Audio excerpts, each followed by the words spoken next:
Hello and welcome to a fresh video on Excel tips.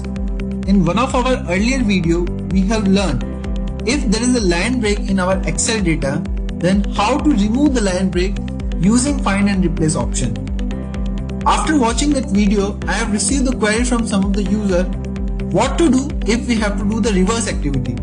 That means we have the data in multiple columns and we have to club the data into single column and we have to add the line break also.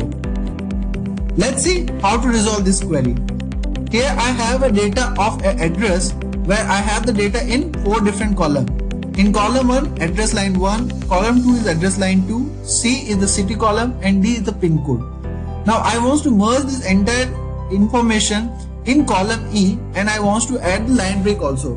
That means after the address line 1 there should be a line break, then the address line 2, then again line break, then city and again line break, and after that it should be pin code.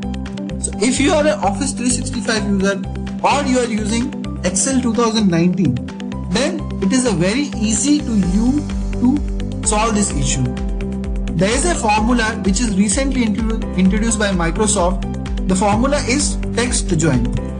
Now this formula is an advanced version of concat formula, where you will be allowed to give a delimiter also and you can decide whether to include the empty cell or not while joining the text. So let's see how to use this one. So I'll apply text join. Here I want to add the delimiter as the special character of line break. To add that one, we have to apply a second formula as a character formula, and character number 10 is a special character for line break.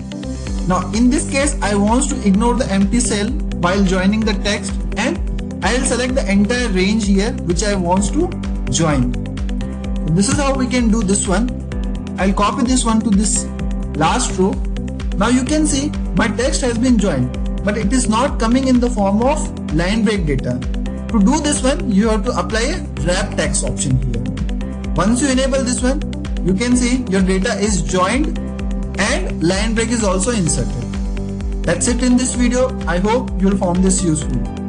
Thank you and have a nice day.